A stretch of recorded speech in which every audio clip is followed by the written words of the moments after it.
Referti sanitari scaricabili online. Veneto Escape è il nuovo servizio attivato dalle aziende ospedaliere della regione. Lucia Cappelletti.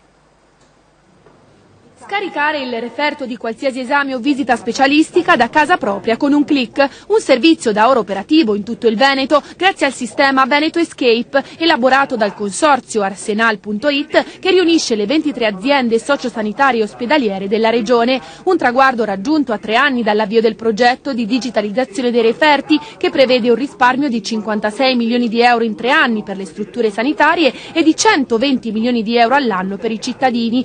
12 euro in media per ogni esame diagnostico, referti scaricabili gratuitamente sul computer di casa, ma anche nelle farmacie e nelle case di riposo convenzionate. Se c'è qualcuno che si sposta da una città all'altra o da un paese all'altro, non si preoccupi perché la procedura è sempre la stessa, si entra nel sito dell'azienda e da lì ci sono le indicazioni per andare sulle procedure specifiche. Sono 3 passaggi, devono soltanto digitare un codice che trovano nel foglio di prenotazione e arrivano direttamente alla possibilità di stamparsi il referto.